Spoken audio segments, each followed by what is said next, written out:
같이 읽습니다. 저희가 또 소리질러 가로되 이 사람이 아니라 바라바라 하니 바라바는 강도로라. 아멘. 예, 오늘 요한복음 18장 38절로 40절에 있는 말씀을 가지고 진리가 무엇이냐라는 제목으로 말씀을 전합니다. 우리 다 같이 한번 인사할게요. 옆 사람과 앞뒤 사람과 그리고 사랑하는 가족들과 인사하실 때 지난 한 주간 동안 평안했습니까? 인사합니다. 지난 한 주간 동안 평안했습니까? 평안했습니까? 평안했습니까? 여러분 어떻게 시원합니까? 시원해요. 아, 너무 시원하죠. 세상에나 이럴 줄 누가 알았어. 너무나 감사하고 고맙네요. 야, 정말 너무 감사하죠. 저는 지금 이렇게 에어컨 있는 것도 너무 감사하지만 작년에 생각하면 더 감사해.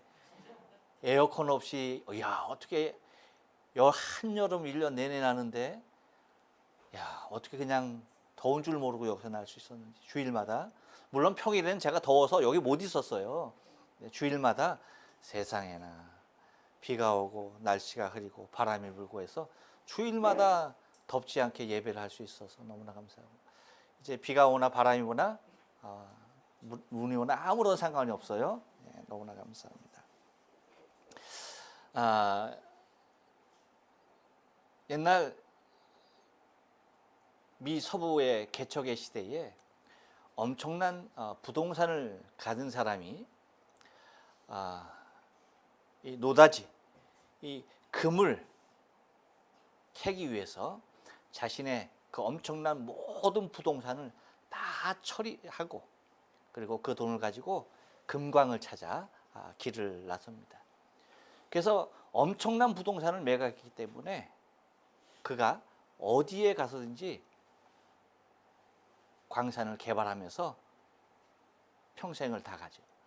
근데 그 금광이 나까나까 나오지가 않는 거예요. 그리고 그 인생이 다 하게 되어지고 아무것도 없는 신세가 되어져서 유랑할 수밖에 없는 삶이 되고야 합니다. 근데 어느 날 그의 인생의 마지막 노년에 어느 날 보니까 어디서 많이 본 듯한 곳이 있는데 거기가 엄청난 금광이 생겨서 많은 노동력이 투여되어지고 수없이 많은 금을 캐오는 그 장소가 어디선가 많이 본 듯한 곳이, 그곳이 어디였더라? 예, 그곳이 곧 자기가 매각한 부동산 그곳에서 엄청난 금광이 발견되었다라고 하는 것입니다. 여러분, 이것은 우리에게, 나 자신에게 있어서 무엇이 가장 소중한 것인가를 지금 말하고 있는 것입니다. 다시 말하면 소중한 것은 과연 어디에 있을까? 라고 하는 문제를 제시해주고 있는 것이죠. 우리는 우리 인생에 있어서 소중한 것을 밖에서 찾으려고 해요. 그래서 그 파랑새를 찾아서 평생을 쫓아다니지만 결국 그 파랑새는 자기 안에 있었던 것을 이제 뒤늦게서야 발견하게 된다는 것입니다. 결코 멀리 있는 것이 아니라는 것이지.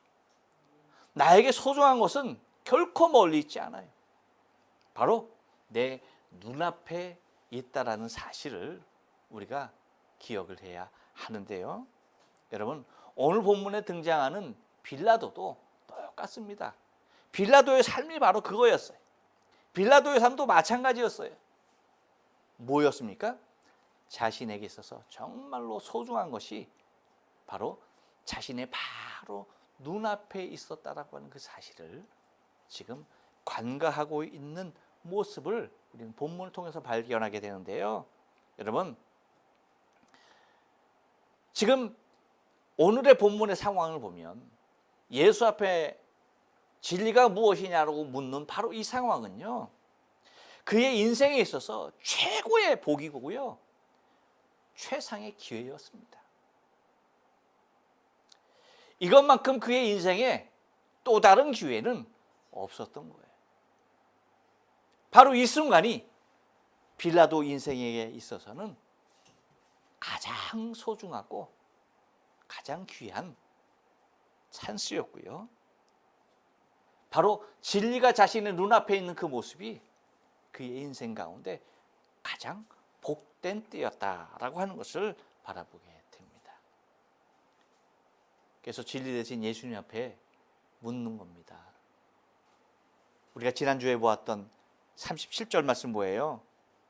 내가 이를 위하여 났으며 이를 위하여 세상에 왔고 곧 진리에 대하여 증거하려 함이로라 라고 얘기하는 거죠.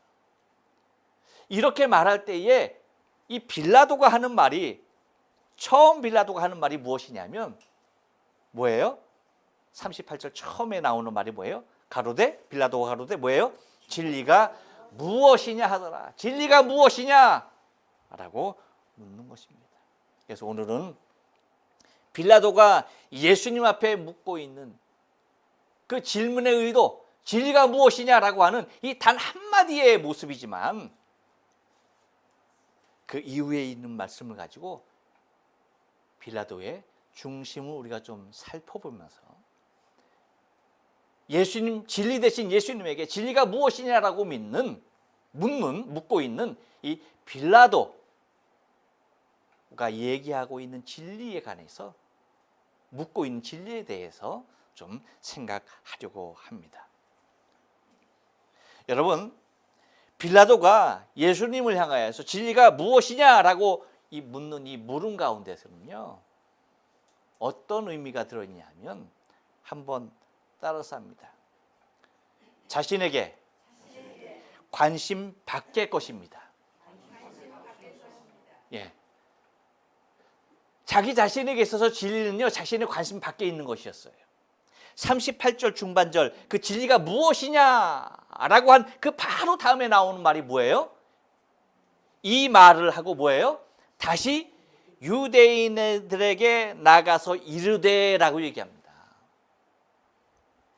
그러니까 우리가 이 상황을 좀 보자고요. 어떤 상황이냐면 예수님께서 말씀하신 내가 이를 위하여였고 내가 이 진리를 전파하러 왔다라고 말씀하실 때 진리가 무엇이냐라고 물어요. 근데 이 물음을 하고 예수님의 대답이 있습니까? 없습니까? 없어요. 왜? 이제 우리가 여러 정황을 우리가 좀 바라볼 수가 있는데 예수님께서 대답을 안 하셨느냐? 아니죠. 예수님의 대답을 듣기도 전에 그는 그의 자리를 떠나는 것을 바라보게 되어지죠. 진리가 무엇이냐? 진리에 대해서 얘기하니까 모르는 거예요. 자기가 모르는 거예요. 그러니까 무엇이냐라고 반문하고 묻고서는 뭐예요? 바로 뭐예요? 그 자리를 떠나서 이 말을 하고 다시 뭐예요? 유대인들에게 나가서 말을 하는 것입니다. 진짜 진리에 대한 궁금증과 관심이 있었다라고 한다면 진리가 무엇이냐 묻고 예수님이 말씀하시는 것을 뭐예요? 들었어야죠. 근데 그의 관심은 사실은 진리가 아니었어요. 진리가 뭐냐? 그냥 단순히 몰랐던 거야. 그냥 마음에 전혀 없는 거예요. 진리가 뭐냐? 라고서 그의 관심은 뭐예요? 밖에 있었던 거죠. 그의 관심은 진리가 아닌, 진리가 뭐냐라고 묻고는 있지만 진리가 아닌 뭐예요? 유대인들에게가 있는 거예요. 평소에 자신이 듣지 못했던 진리에 대해서 잠시 궁금증을 가졌지만 예수님이 대답하기까지 가만히 기다릴 수가 없었습니다. 그는 그 자리를 뜰 수밖에 없었던 것입니다. 오직 빌라도의 관심은요, 성난 유대인들에게 있었어요. 유대인의 민심을 가라앉히는 데에 그는 온 신경을 다 쓰고 있었다는 것입니다. 여러분, 한번 생각해 봐요. 얼마나 귀중한 일입니까? 예수님께서 진리에 대하여 그 순간 선포하셨는데, 그래서 자신조차도 진리가 무엇이냐라고 물었는데 그 물음에 대한 대답도 듣기 전에 그 자리를 박차고 일어났어야 하는 그 인생의 모습을 보면 그의 관심은 사실은 진리가 아닌 다른 곳에 있었던 것을 바라보게 됩니다. 오직 세상의 민심에 다 가 있었던 것을 바라보게 되어지죠. 여러분, 예나 지금이나 정치인들의 모습은 다 그렇습니다. 오직 관심이 어디예요? 민심에 가 있는 거죠. 하지만 여러분, 우리 인생에 있어서 정말 중요한 관심은 민의를 살피는 거 매우 중요한 것입니다. 하지만 그것은 누가 하는 거예요? 정치인들이 하는 거고요. 정치인이 할지라도 그 개인의 인생의 삶으로 바라볼 때는 사실 그것보다 더 중요한 것이 먼저 전제되어 있다는 거죠. 그것이 무엇일까요? 다른 건 아닙니다. 하늘의 천심입니다. 여러분, 이 땅의 민심도 중요하지만 그것보다 먼저 중요한 것이 아버지의 마음을 읽는 것이 더 중요한 거예요.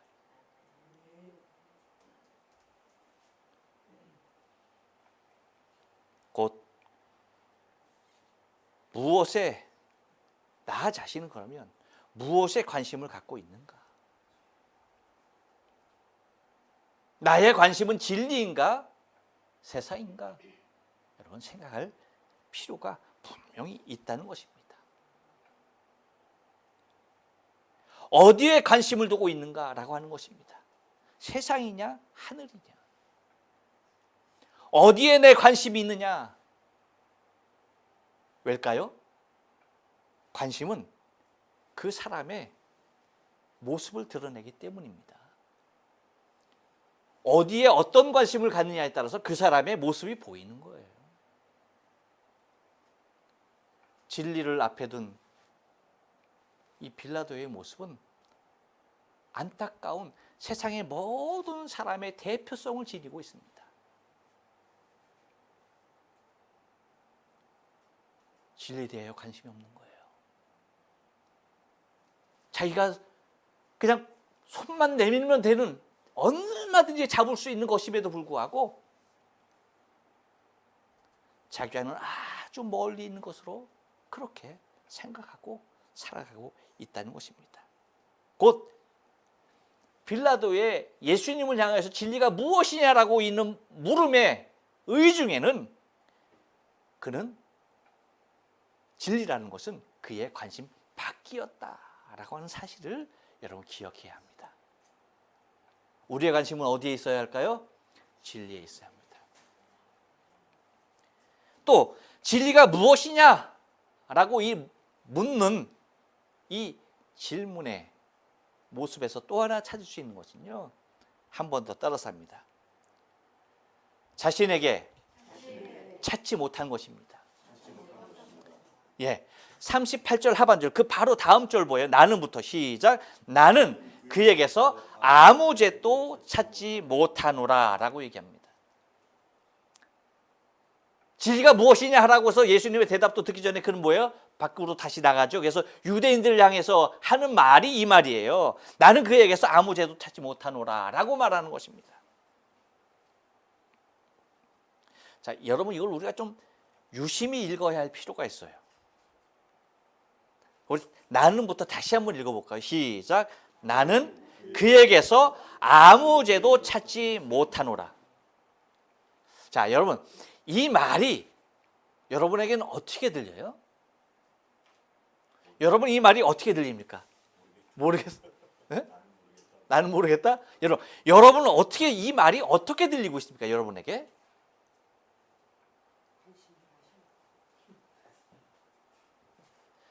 나는 그 사람에 대해서 그에게서 아무 죄도 찾지 못하노라라고 하는 말. 저는 이 말을 보면서 이런 생각을 합니다. 자신에게서 찾아야 할 것을 예수님에게서 찾는 격이에요. 무슨 말인지 이해가 안 갑니까? 나 자신에게서 찾아야 할 것을 예수님에게서 찾았다는 거예요. 예수님에게서 찾으려 했기 때문에 예수님에게서 찾으려 했던 것이 무엇입니까, 여러분? 예수님에게서 찾으려 했던 빌라도가 예수님에게서 찾으려 했던 것이 뭐예요? 죄예요, 죄. 죄를 예수님에게서 찾으려고 했던 겁니다. 그런데 아무리 봐도 뭐예요? 없다는 거야. 근데 여러분, 이 말은 정말 다른 것이 아닙니다. 어떻게 여러분, 진리 앞에서 찾아야 할 것은 나 자신의 죄지 진리 그 자체의 문제는 없는 거예요. 여러분, 진리는 오류가 없는 것을 얘기하는 거예요. 예수님은 죄가 없는 거예요. 그러니까 이 말은 너무나 당연한 말이지만 바꿔 얘기하면 이것은 이렇게 고백할 말이 아니라는 거죠. 여러분, 근데 인생은요, 나 자신 안에서 찾아야 할 것들을 다 밖에서 찾으려고 하는 모습이에요. 죄 없으신 예수님에게서 죄를 찾아야 할 것이 아니라 바로 예수님 앞에서, 죄 없으신 그분 앞에서 내 안에 있는 죄를 찾는 것이 먼저죠. 근데 여러분, 인생의 구조는 그렇게 돼 있잖아요. 왜 자신 안에 있는 죄를 누군가에게서 찾으려 할까요? 그렇죠, 여러분? 분명히 내 안에 있는 죄야. 그런데 그것을 뭐예요? 내 안에 그 죄가 있어. 그러면 그것을 어디에서 찾으려고 해요? 밖에서 찾으려고 한다는 거예요. 그렇다고 한다면 나 자신 안에는 그 죄가 없어서일까요? 그렇지 않다는 겁니다. 왜 그럴까? 여러분, 첫째는 인생의 타락의 과정이 그렇습니다. 선악과 사건이 그렇던 거예요.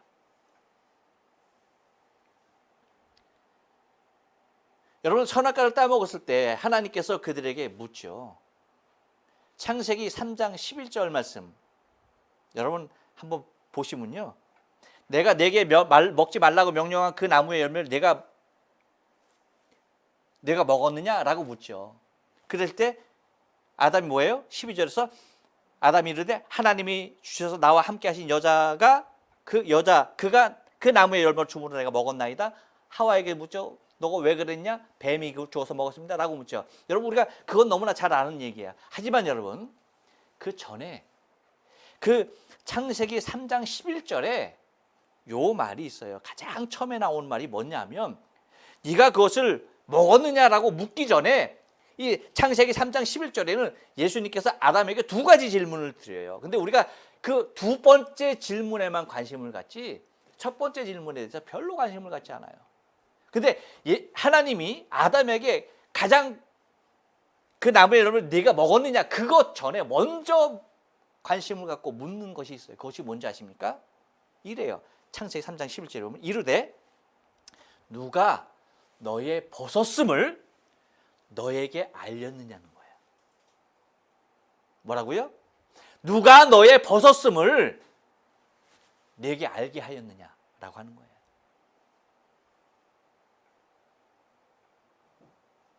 이게 여러분 중요한 거예요.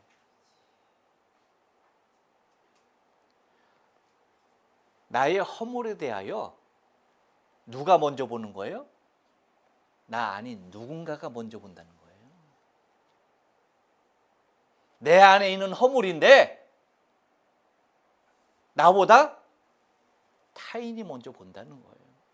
자, 여러분 봐요. 선악과를 먹기 전에는 벗은 것에 대하여서 알았습니까? 몰랐습니까? 개념 자체가 없었어요.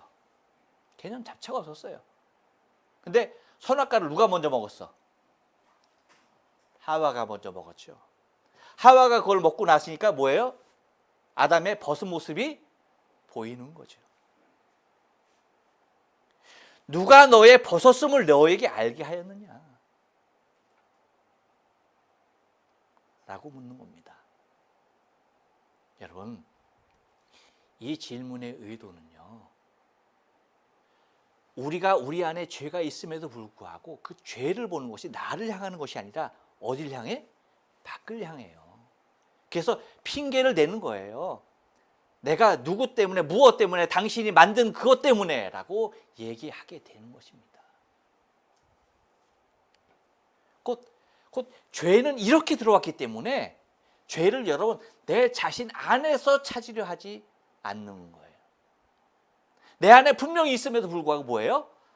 밖에서 찾으려 한다는 겁니다. 또 하나는요, 여러분, 무엇이냐면 위선이에요, 위선. 인간의 위선된 모습들이 나는 깨끗하다, 나는 그렇지 않아, 나는 달라 라고 하는 그 모습의 것들이 있다는 겁니다. 그래서 예수님께서 그 시대의 가장 대표적인 인물을 향하여서 말하는 것이 뭡니까? 마태복음 23장 27절 28절에 보면 화 있을진저 외식하는 서기관과 바리새인들이여 회칠한 무덤과 같으니 뭐예요? 겉으로는 아름답게 보이나 그 안에는 죽은 사람의 뼈와 모든 더러운 것이 가득하다. 이와 같이 너희도 겉으로는 사람에게 옳게 보이되 안으로는 뭐예요? 외식과 불법이 가득하도다. 그러니까 나는 그렇지 않아, 나는 깨끗해 라고 하는 외식이 그렇게 만들고 있다는 것입니다. 곧 그래서 나에게서는 없다라고 하는 것입니다. 또 하나는 정죄입니다. 정죄. 정죄함을 통하여서 뭐예요? 나는 그렇지 않다라고 하는 자신의 깨끗함, 결백을 나타내려 하는 것입니다. 그래서 요한복음 8장 11절에 보면 예수님께서 뭐라고 하십니까? 여자가 여인에게 대답하되 주여 없나이다. 예수께서 뭐예요? 이르시되 나도 너를 정죄하지 아니하노니 가서 다시는 죄를 범하지 말라 라고. 수없이 많은 사람들은 다 뭐예요? 정죄하려고 돌을 들고 왔어요. 그 여인에게. 다 죄를 뭐예요? 나는 깨끗하다, 나는 나의 밖에서 찾으려고 했던 것이죠. 다시 말하면 빌라도가 말하고 있는 모습도 똑같은 거예요. 이러한 상황을 보면 뭐예요? 나는 다르다는 거예요. 나는 다르다. 하지만 여러분, 나와 너는 다 같은 거예요. 옆 사람 얘기해 줍니다. 당신은 나와 같습니다. 굉장히 기분 나빠지죠? 갑자기 기분 나빠지죠? 갑자기 기분 나빠지죠? 똑같다니까? 나만 기분 나쁜 게 아니야. 똑같이 기분 나쁜 거야. 여러분, 나와 너는 똑같아. 하지만 오직 다른 분은 예수님밖에 없는 거예요. 오직 홀로 진리이시기 때문에 주님만이 다를 뿐입니다. 그래서 나는 그에게서 아무 죄도 찾지 못했다라고 하는 것은요, 우리가 표면적으로 보면 매우 정직하고 도덕적이고, 그죠? 그리고 틀린 말이 아닌 모습으로 보여요. 하지만 그렇다고 그 말이 맞는 말이 결코 아니라는 것입니다. 우리가 아무리 옳아도 우리가 진리일 수는 없기 때문에 그래요. 그렇기 때문에 빌라도가 말하고 있는 그에게서 아무 죄도 찾지 못했다라고 하는 것은 자신에게서 찾아야 할 죄를 예수에게서 찾으려 했던 모습과 같습니다.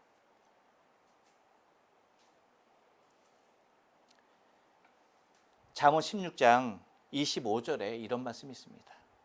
어떤 길은 사람이 보기에 바르나 필경은 사망의 길이라. 빌라도의 이 고백이 옳게 보일 수 있어요. 맞게 보일 수 있어요. 하지만 죄인된 입장에서 너와 나와 같다라고 하는 죄인된 동격에서 죄 없으신 그분을 바라보는 말로서는 결코 합당한 말이 아니라는 것입니다. 빌라도가 나는 그에게서 아무 죄도 찾지 못하노라 라고 말하는 것이 아니라 나는 그로 말미암아 내가 죄인임을 깨달았노라 라고 맞는 거죠. 그 말이 맞는 거죠. 나는 그에게서 아무 죄도 찾지 못하였노라가 아니라 무엇이 맞다고요? 나는 그로 말미암아 내가 죄인인 것을 깨달았다.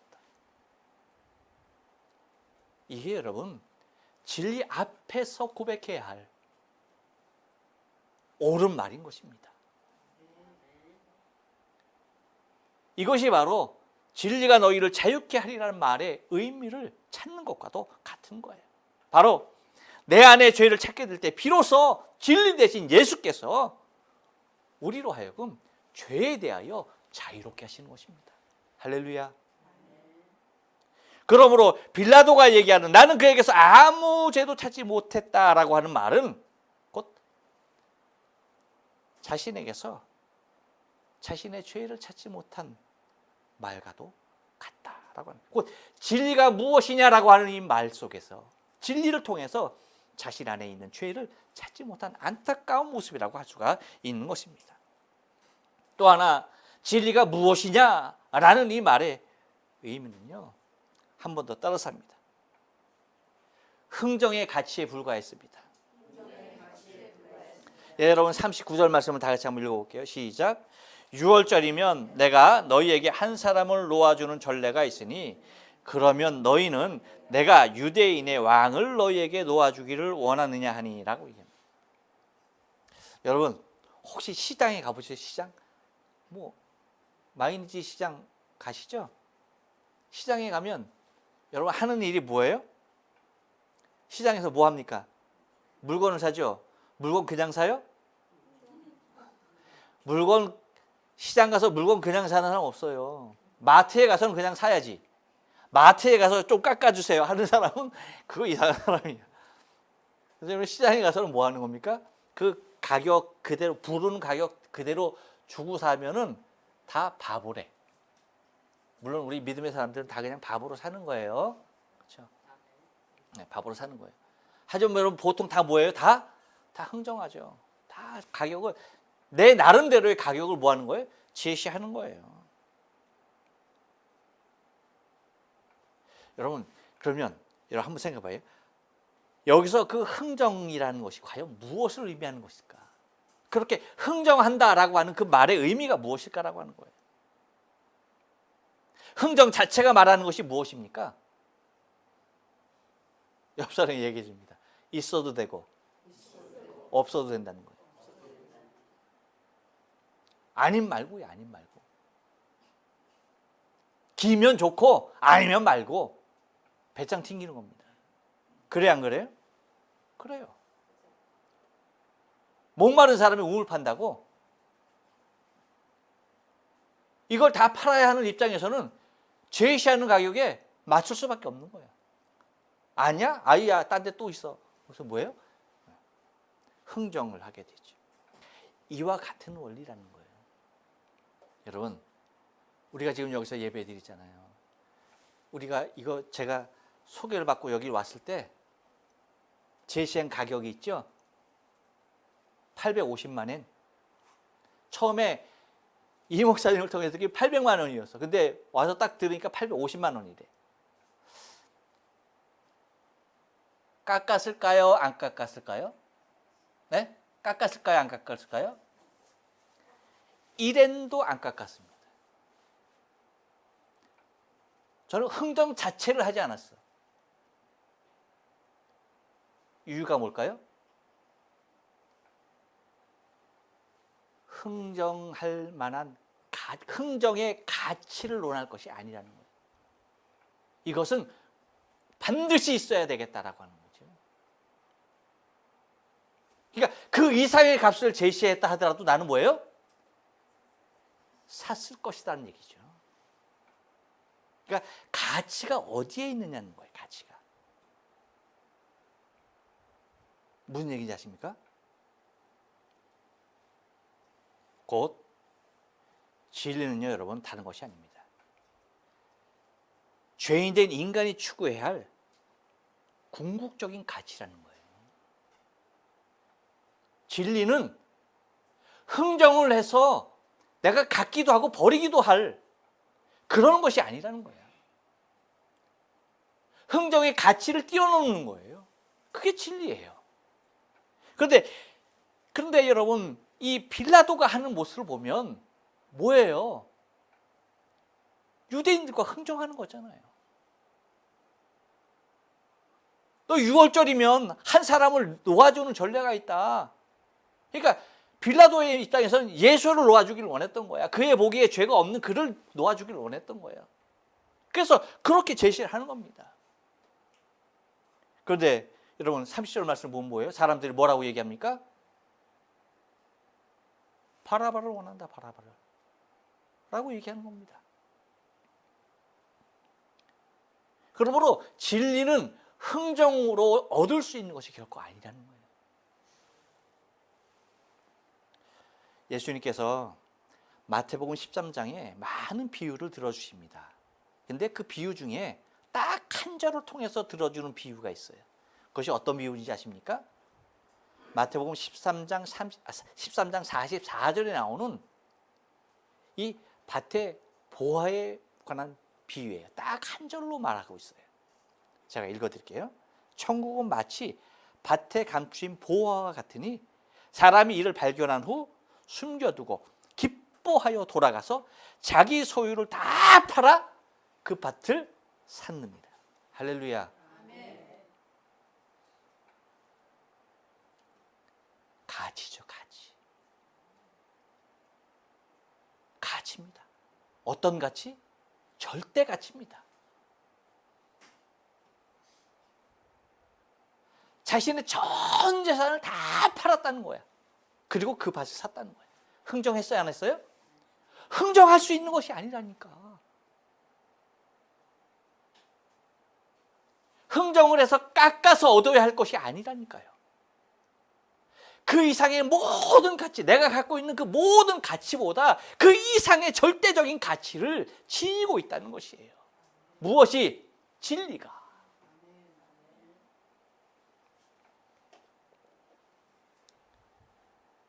예수님께서 말씀하신 이 밭에 감추인 보화의 비유에서는 절대 흥정이라는 것이 없습니다. 흥정할 일이 아니라는 거예요. 곧 나 자신에게 이것이 어떠한 가치냐, 어느 정도의 가치를 지는 것이냐의 문제라는 것이죠.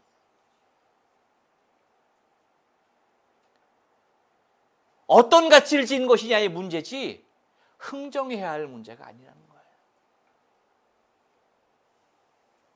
근데 빌라도는 진리를 앞에 두고 절대 가치로서가 아닌 흥정의 가치로서 바라보고 있다는 것입니다.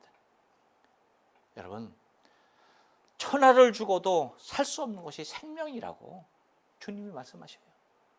마태복음 16장 26절에서 사람이 만일 온 천을 얻고도 제 목숨을 잃으면 무엇이 유익하리요? 사람이 무엇을 주고 제 목숨과 바꾸겠느냐? 생명만큼 귀한 것이 없습니다. 절대 가치인 것입니다. 예수로 말미암아 얻을 수 있는 영원한 생명. 여러분, 육신의 생명도 천하와 바꿀 수 없는데 하물며 영원한 생명이요? 절대 흥정할 수 있는 흥정의 대상이 아니죠. 절대 가치죠, 절대 가치. 여러분, 인생이 오징어 게임도 아니고 자신의 생명을 담보로 흥정의 자리에 들어가는 일은요, 가장 불행한 일이 아닐 수가 없습니다. 그리고 인생의 삶 가운데 절대 일어나서는 안 될 것이라는 사실을 기억해야 합니다.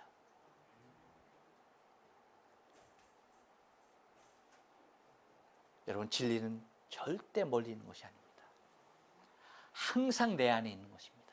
할렐루야. 항상 내 안에 있는 것이 진리예요.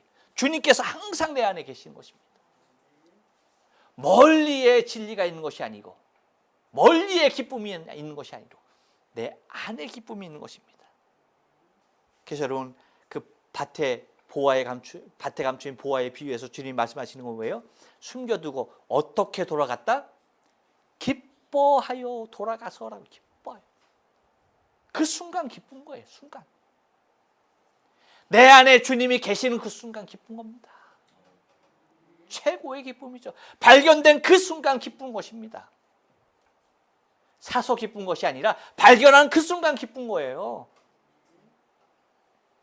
왜? 이건 절대적 가치니까.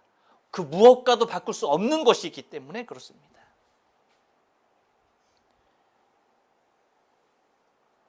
우리가 우리의 인생의 삶 가운데 정말 들어가지 말아야 할 자리가 빌라도의 자리예요. 진리가 자신의 눈앞에 있고 바로 만질 수 있는 그 앞에 있음에도 불구하고 그것을 흥정의 가치로, 그것을 자신에게서 찾지 못한, 자신에게서 찾아야 할 죄를 진리 앞에서도 찾지 못했다고 한다면 여러분 가망이 없는 겁니다. 또한 진리를 자신의 관심 밖에 두었다는 것도 여러분 결코 있어서는 안 될 일인 것을 여러분 기억하면서 빌라도가 묻는 진리가 무엇이냐라고 묻는 질문 앞에 저와 여러분이 겸허히 진리 대신 예수님 앞에 서 있는 우리 자신을 발견할 수 있는 저와 여러분의 신앙의 산 되어지길 주님의 거룩한 신 이름으로 축복합니다. 기도하십니다.